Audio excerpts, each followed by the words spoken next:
A very good afternoon and compliments of the season. This is Idea TV Midday News. I am Cynthia Blasi. We begin with the headlines.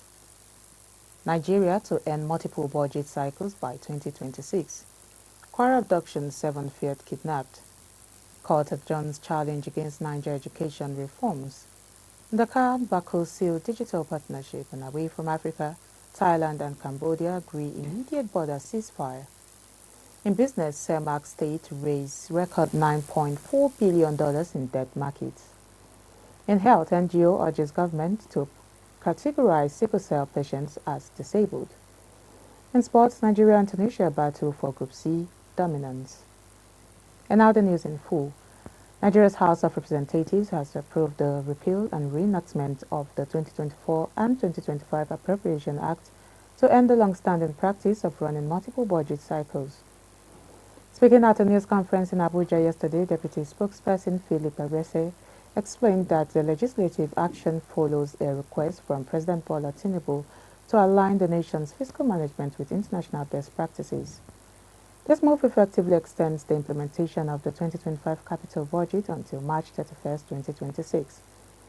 The House Committee on Appropriations, led by Representative Abubakar Bichi, fast-tracked the bill's passage last Tuesday before lawmakers adjourned the Christmas and New Year holidays. The revised framework adjusts the 2024 budget to 43.56 trillion naira and the 2025 budget for 48.31 trillion naira. These adjustments are designed to reflect current revenue realities while ensuring that capital projects from previous years are fully funded and closed. By terminating the rollover culture, the federal government aims to establish a single predictable national budget cycle starting in April 2026. This reform is expected to streamline cash flow management, reduce the burden of legislative oversight, and prevent the accumulation of abandoned projects. Officials say this fiscal reset will provide the transparency needed to restore public confidence in how national resources are allocated and spent.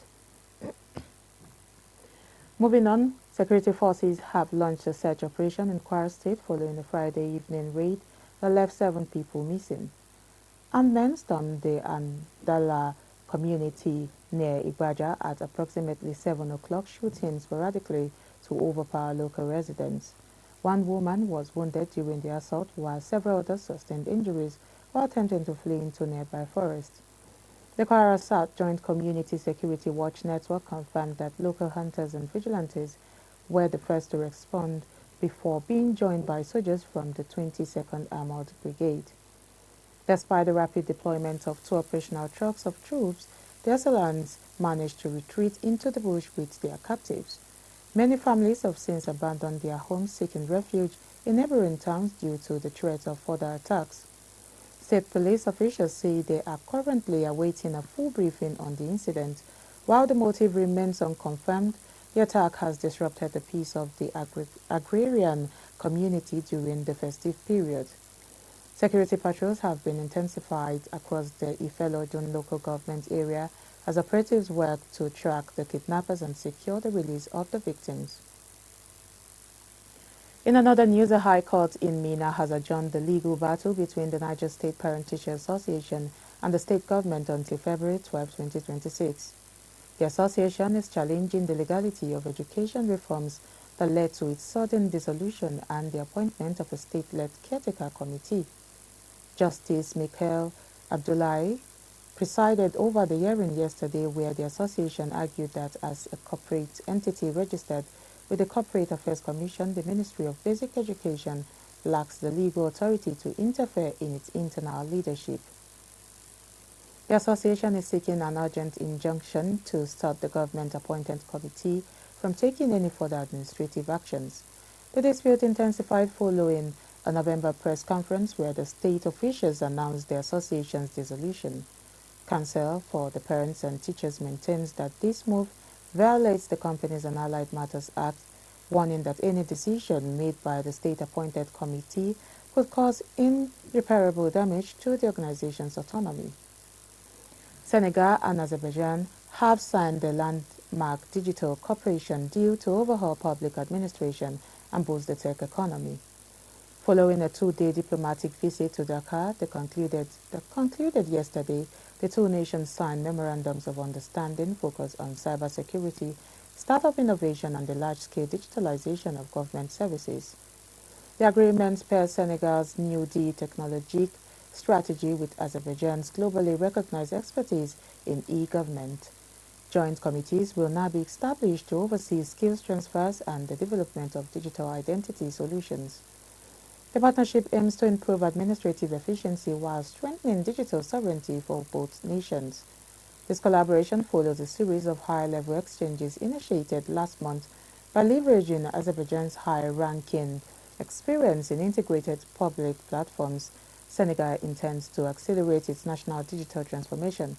Both countries are now expected to produce a formal roadmap to track the growth of their respective technology ecosystems. We'll take a quick break, the news continues when we are back.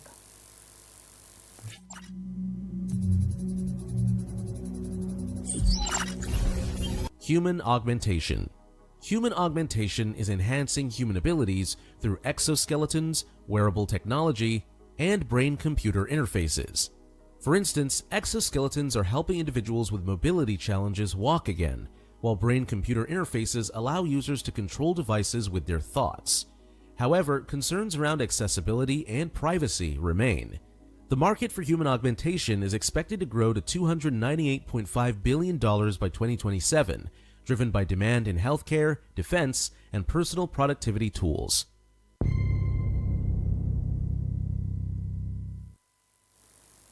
Good to have you back. This is Idea TV Midday News. Now, away from Africa, Thailand and Cambodia have agreed to an immediate ceasefire today, following weeks of intense border clashes that have claimed over 100 lives and displaced nearly 1 million people. The agreement signed this morning by the defense ministers of both nations took effect on noon local time.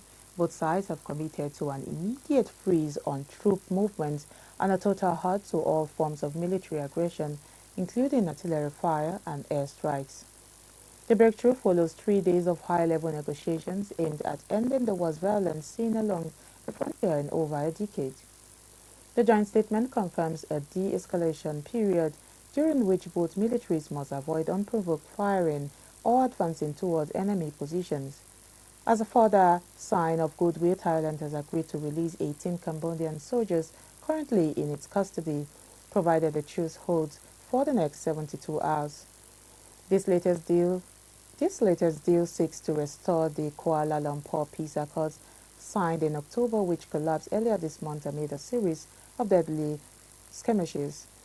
While both Bangkok and Phnom Penh continue to trade blame for the recent escalation, today's agreement includes new commitments to coordinate on demining efforts and border security. Thousands of civilians, many of whom have spent weeks in emergency shelters, are now being told they may begin returning to their homes as early as tomorrow. Now in business news, governments across the Central African Economic and Monetary Community have raised a record $9.4 billion on the regional public securities market this year. A report released by the Bank of Central African States reveals that between January and October, Treasury issuance hit an all-time high of over 5 trillion CFA francs. This surge was led by Gabon and Congo, followed by Cameroon, as member states pivoted toward long-term bonds to fund critical infrastructure and large-scale development projects. The record-breaking figures come at a time of shifting economic tides for the sub-region, while the fiscal deficit widened to -1% of gross domestic product. Last year, growth is expected to accelerate to 4.6% in 2025. Consequently, nations are increasingly turning to capital markets to provide a stable financial cushion against the continued volatility of oil revenues. Today, the total outstanding debt of the regional market stands at over 9 trillion CFA francs. This strategic shift reflects a broader commitment to sustainable investment across the 6 member nations, including Chad, Equatorial Guinea, and Central African Republic. Experts suggest this heavy reliance on regional investors marks a significant milestone in the community's drive for financial independence and economic stability. Now in health, a non-governmental organization has called on the federal government to categorize sickle cell patients as persons living with disabilities formally. Speaking in Abeokuta yesterday, the promoter of the Living Hope Safe Cell Foundation, Olubusayo Sotere, argued that the classification of essentials to include warriors in the National Health Insurance Scheme and ease the overwhelming financial burden of their treatment on families. Sotere, who lost a leg to the disease due to delayed medical care, highlighted that the high cost of medication often forces patients into dangerous self-medication. To mark her 45th birthday, she announced the immediate sponsorship of 45 patients into health insurance program. She emphasized that formal recognition would not only provide medical security, but also improve job prospects for graduates living with the condition. Genetic experts at the Federal Medical Center Abeokuta have backed the move, noting it would significantly enhance patient care and hospital access. The foundation maintains that without urgent policy intervention, many Nigerians will continue to struggle with the invincible yet debilitating effects of the blood disorder. Now lastly, in sport, Nigeria and Tunisia meet today in the Moroccan city of Fez for a high-stakes encounter to decide the top spot in Group C of the African Cup of Nations. Both teams entered the match at the top of Group C following Nigeria's 2-1 victory over Tanzania and Tunisia's clinical 3-1 win against Uganda. Super Eagles head coach Eric Chelle has emphasized the need for absolute concentration and increased intensity against a highly technical Tunisian side. While acknowledging defense errors in their opening match, Chelle expressed full confidence in his squad's recovery and readiness. Captain Wilfred Ndidi echoed this sentiment, stating the team is motivated by the desire to avoid a repeat of their 2021 elimination by the same opponents. On the other side, Tunisia defender Motessa Tabi revealed that his team has specifically prepared to neutralize Nigeria's formidable attacking trio of Victor Osimhen, Ademola Lookman and Samuel Chukwueze.